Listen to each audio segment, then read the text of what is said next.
Welcome to our podcast where we cover the latest in tech trends and gadgets. You're on Kozan frequency. I'm Lisa. Emily and I will be chatting about this week's technological developments. Welcome, Emily. Hi, Lisa. Thank you. Let's start the agenda with our first story. Unity announces its revamped pricing model. A little more than a week after announcing a disastrous new pricing model that infuriated developers, Unity has introduced its revamped version. The new plan is a drastic departure from what was initially announced. Now, users on the Unity Personal Subscription Plan will not be charged the new fee, and Unity will increase the revenue cap on games made with that plan to $200,000. Furthermore, any game made with Unity that makes less than $1 million in 12 months will not be subject to the fee. The company is also changing what games can be assessed with the new fee. Previously, the fee would have applied to all games that met the specific download and revenue thresholds. This applied to games both in development and released. Now Unity is saying that the fee will only apply to games made with the next version of Unity that is expected to launch sometime in 2024. They seem to have backed down from what they said last week. Yes, it wasn't a very good turn of events for them. The runtime fee policy will only apply beginning with the next LTS version of Unity shipping in 2024 and beyond, Mark Whitten, president of Unity Create, said in a letter announcing the new policy. Your games that are currently shipped and the projects you are currently working on will not be included, unless you choose to upgrade them to this new version of Unity. With this new update, Unity is also addressing some developer backlash by reinstating the ability for developers to use whatever TOS that correspond to their version of Unity. In 2019, Unity stated that it would allow users to use the terms of service that corresponded with whatever version of Unity a developer was working with. So long as the developer did not update their version of Unity, newer terms of service wouldn't apply. It also said it would maintain a website where users could track changes to Unity's terms of service. However, Unity backtracked on those statements, deleting the TOS website and changing its terms of service such that developers would be subject to runtime fees before the fees were even announced. We will make sure that you can stay on the terms applicable for the version of Unity editor you're using, Whitten said on Friday. Lastly, in 2024 and beyond, there will be games that will be assessed the new runtime fee. Instead of charging per installation, Unity will now let developers choose. For games that are subject to the runtime fee, we are giving you a choice of either a 2.5% revenue share or the calculated amount based on the number of new people engaging with your game each month. The blog does not make clear what metric by which developers are supposed to calculate what to pay. Throughout this rollout, users have asked how Unity will determine when a game has met download and revenue thresholds. Previously, it said it relies on proprietary software but would not divulge details about how the software worked. Developers were concerned that proprietary software was either unreliable, involved inserting unwanted DRM, or would run afoul of privacy laws. Unity has walked this back entirely, stating that now it will allow users to self-report revenue. Unity acknowledged its poor communication throughout the process. I want to start with simply this: I am sorry, Whitten said. We should have spoken with more of you and we should have incorporated more of your feedback before announcing our new runtime fee policy. Though this latest announcement seems to address many major concerns from developers, it still seems like trust between Unity and the game development community might have been irrevocably damaged. The company will be hosting a live fireside chat on YouTube to discuss the new policy on Friday at 4 p.m. Eastern Time, 1 p.m. Pacific Time. Toshiba's 22 terabytes disk drive arrives, catching it up to Seagate, WD. That's a really high number. Where is the technology going, Lisa? It's really incredible. Basically, the drive adds 10% capacity to its existing 3.5-inch form factor MG10 range, which tops out at with the 20 terabytes model announced a year ago. Like that drive, it is an enterprise capacity or nearline product, spinning at 200 RPM with up to 10 platters, and either 12-bit/SSAS, 2 to 22 terabytes, and 6-bit/SSATA, 1 to 22 terabytes, interfaces. The drive uses different technologies as the capacities increase. From 1 terabyte to 10 terabytes, it has conventional perpendicular magnetic recording (PMR) media in an air-filled enclosure. The 12 terabytes to 16 terabytes products switch to helium-filled enclosures but stay with PMR, while the 18, 20 and 22 terabytes variants have flex control microwave-assisted magnetic recording (FCMAMR) platters and heads inside their helium-filled enclosures. FCMAMR uses a microwave effect to improve write signal effectiveness at high areal densities. The cache buffer size varies between 128 MB, 1 and 2 terabytes, 256 MB, 4 to 14 terabytes, and 512 MB, 16 to 22 terabytes, and the sustained data rate varies between 204 megabytes per second for the 1 and 2 terabytes drives and 284 megabytes per second for the 22 terabytes drives.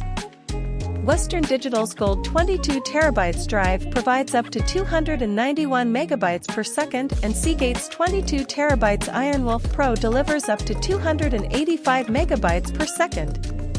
Toshiba does not provide any shingled magnetic recording (SMR) version of this drive, which could provide a 15% or so additional capacity increase through partially overlapping write tracks. Western Digital's 22 terabytes drives have 26 terabytes SMR variants.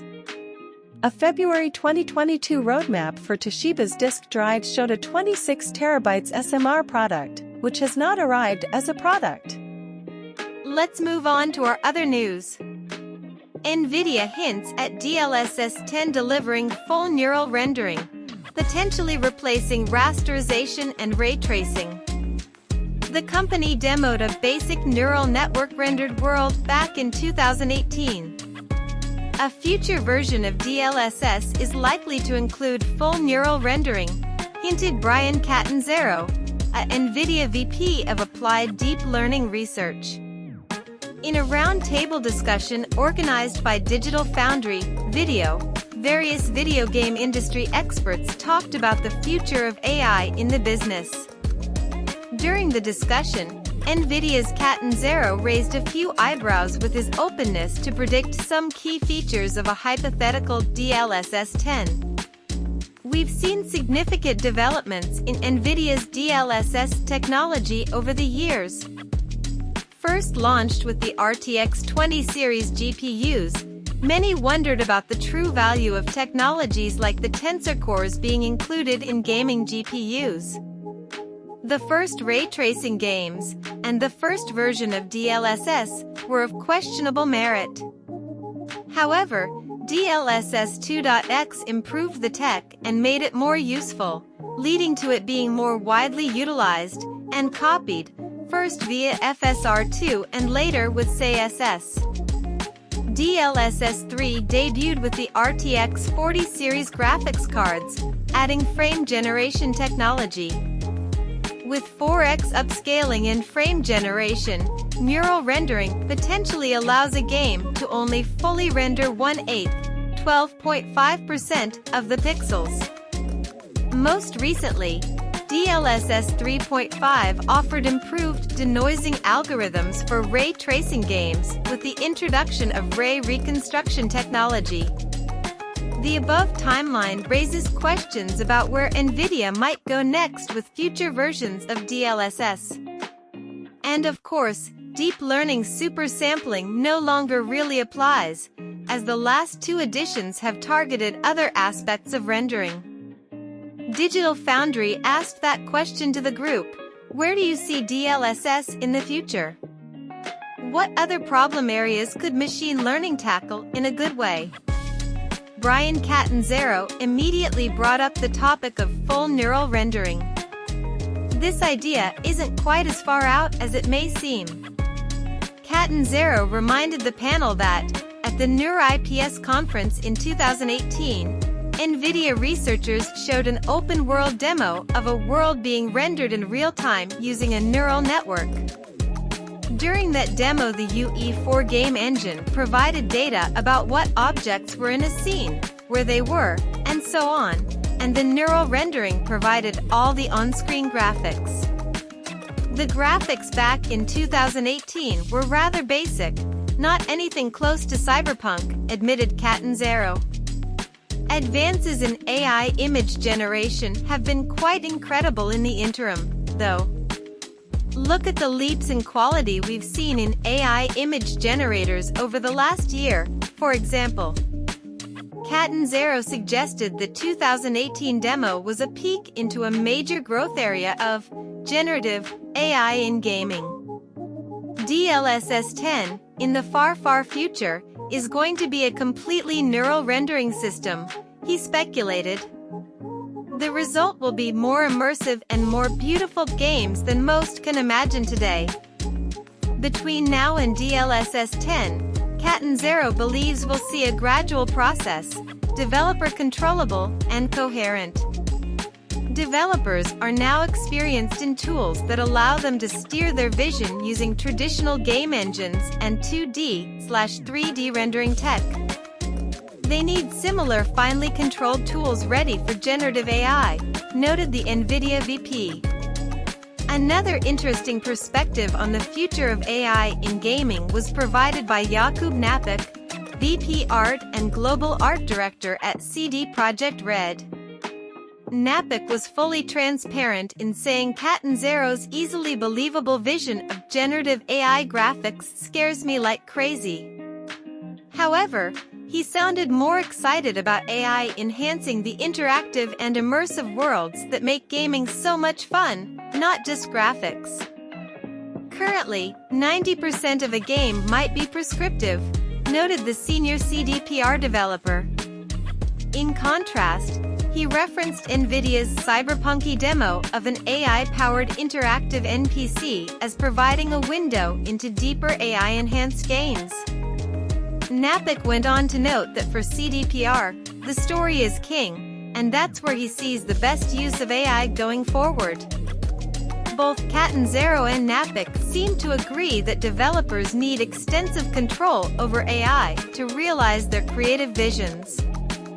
People won't just be able to conjure up an AAA game from a chat prompt, joked the NVIDIA VP.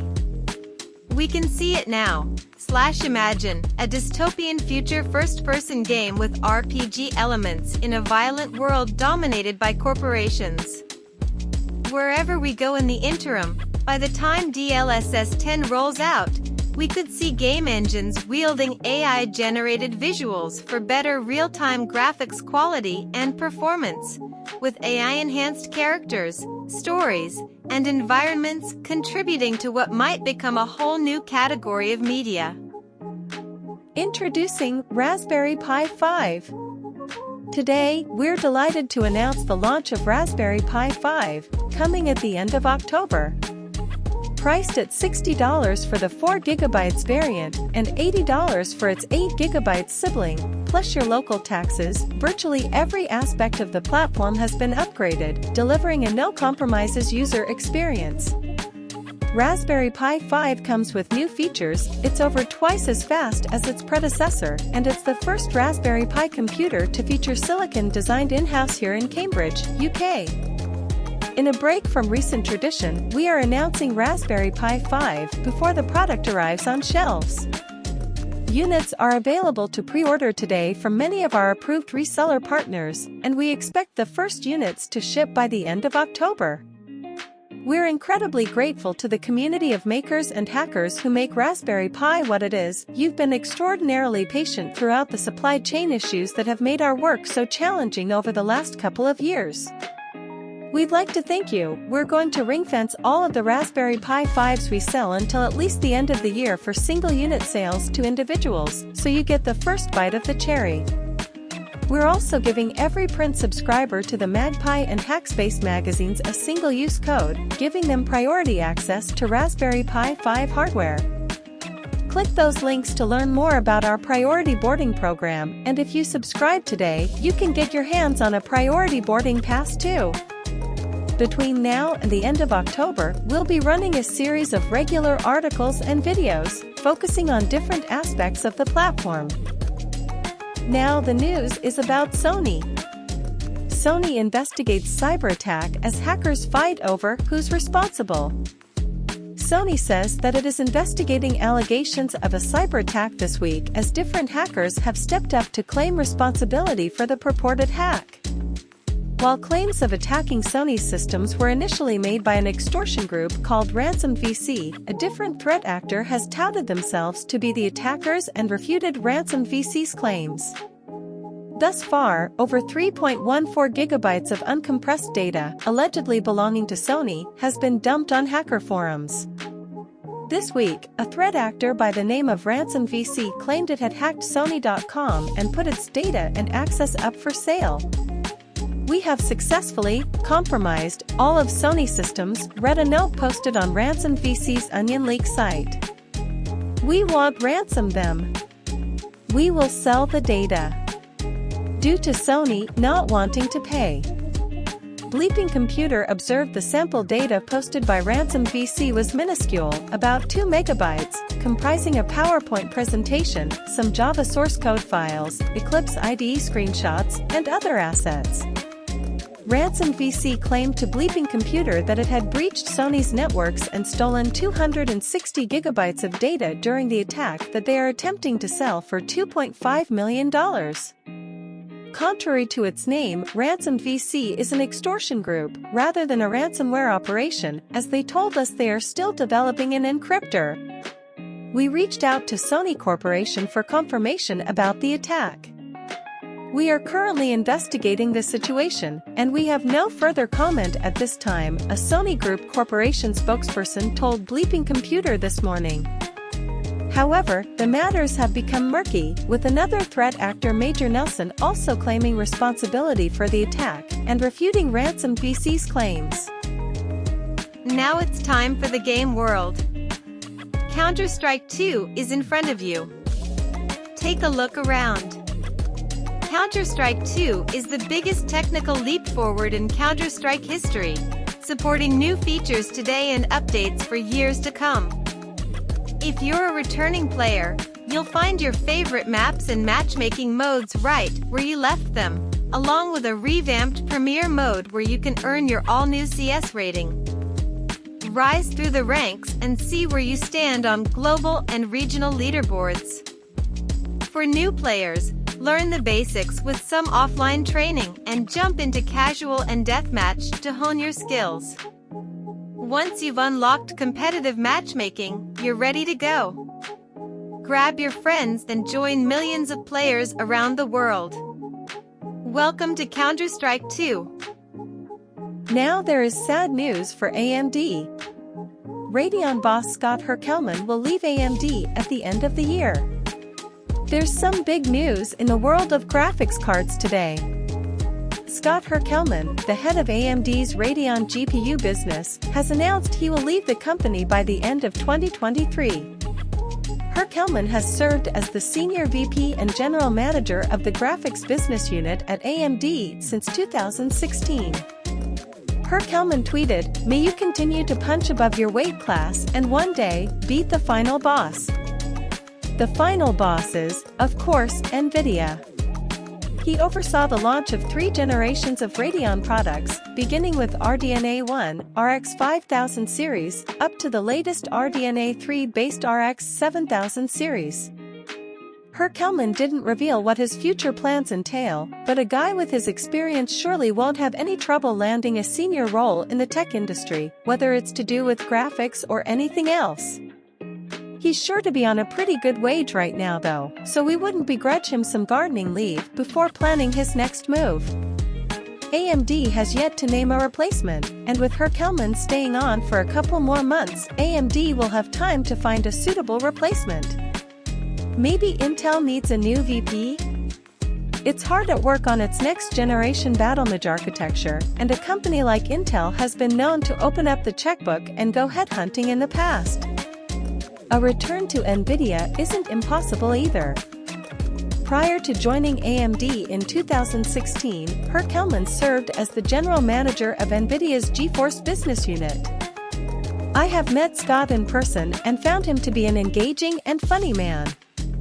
He's a very good communicator, and we at PC Gamer wish him the best in his future endeavors. That's it for this week's technology news. Thanks for joining us, Emily. Thank you, Lisa. Don't forget to follow Kozan Frequency and share the podcast. See you in another episode.